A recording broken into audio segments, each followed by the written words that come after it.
Hello everyone, welcome to GS. दोस्तों कैसे आप सब? उम्मीद है आप सब अच्छे हैं। चलिए कंटिन्यू करते हैं। प्रैक्टिस सेट सीरीज हमारी चली है। तो जनरल स्टडीज सीरीज चली, प्रीवियस क्वेश्चन से जितने भी पुराने एग्जाम्स हुए हैं, चाहे यूपी पुलिस हो, दिल्ली पुलिस हो, एसएससी, जीडी, एयरफोर्स, जितने वनडे एग्जाम्स हैं उसमें पूछे गए क्वेश्चन है और काफ़ी इंपॉर्टेंट हो जाते हैं आने वाले एग्जाम्स के लिए।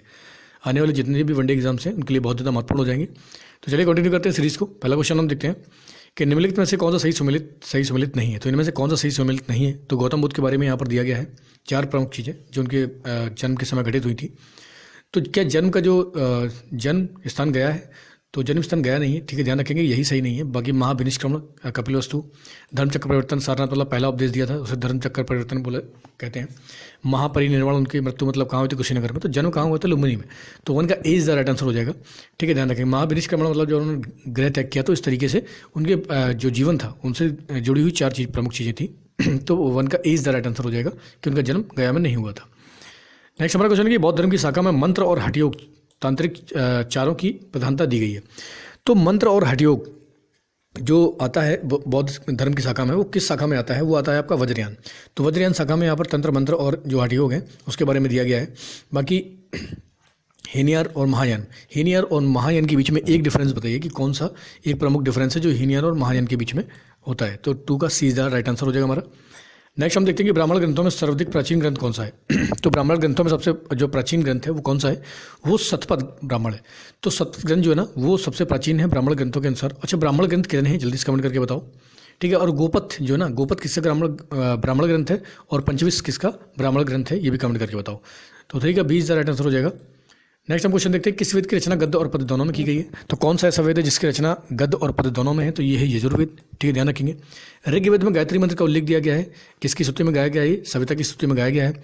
सामवेद, साम का मतलब होता है गायन, ठीक है। सामवेदों में लगभग 1549 ऋचाएँ हैं।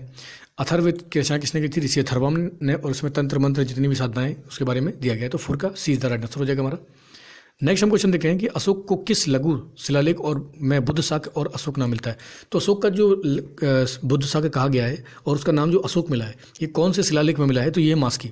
तो मास्की का जो शिलालेख है उसमें अशोक का नाम अशोक ही मिलता है। तो 5 का 20 द राइट आंसर हो जाएगा, ध्यान रखेंगे इसको। नेक्स्ट हमारा क्वेश्चन है कि हरिशण किस शासक का दरबारी कवि था। तो काफ़ी महत्वपूर्ण रहा है हरिशण इतिहास में। तो किस शासक का महत्वपूर्ण दरबारी कवि था? तो ये समुद्रगुप्त के समय पर था।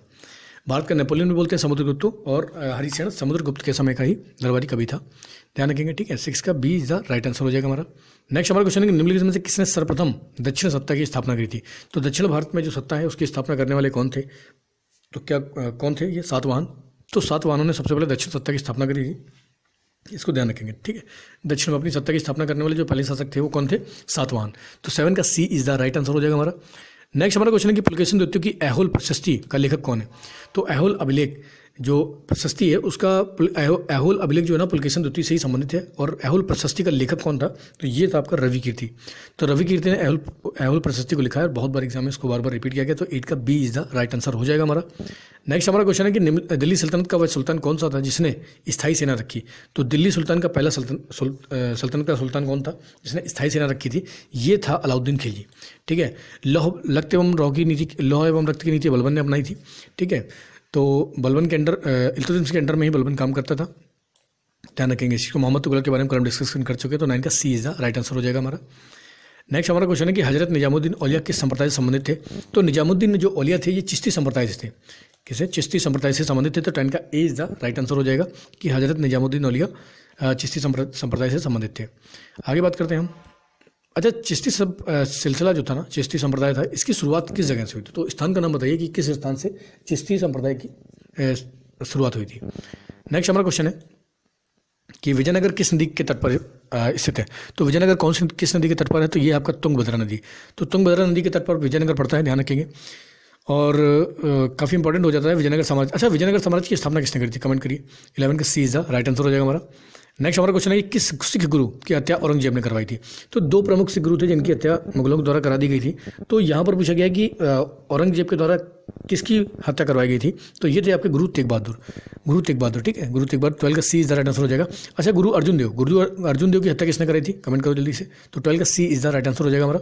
नेक्स्ट हमारा क्वेश्चन है कि वेलीजली के साथ सहायक संधि पर किस निजाम ने हस्ताक्षर किए थे। तो सहायक संधि, वेलीजली सहायक संधि के लिए काफ़ी प्रसिद्ध है।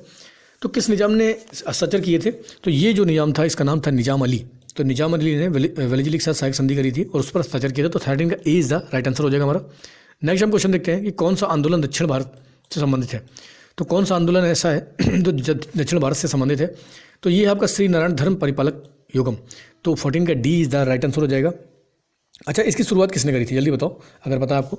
तो श्री नारायण धर्म परिपालक युगम जो आंदोलन था, इसकी शुरुआत किसके द्वारा की गई थी। 14 का D is the right answer हो जाएगा। लास्ट हमारा क्वेश्चन है कि फरवरी 1928 में सर्वदलीय सम्मेलन का सभापति कौन चुना गया था। तो सर्वदलीय सम्मेलन का सभापति 1928 में किसे चुना गया था, ये चुना गया था मोतीलाल नेहरू जी को। तो 15 का B is the right answer हो जाएगा। तो ध्यान रखेंगे, बार बार एग्जाम में ये रिपीट किए गए हैं और बहुत बार एग्जाम में इनको रिपीट किया जाता है, पूछे भी जाएंगे, तो इसलिए प्रीवियस क्वेश्चन लगाना बहुत ज़्यादा इंपॉर्टेंट हो जाता है। तो चलिए इसी तरीके से कंटिन्यू रखेंगे हम सीरीज़ को। तो लगातार पढ़ेगा और लगातार मेहनत करो। आज के लिए इतने बहुत है। जय हिंद।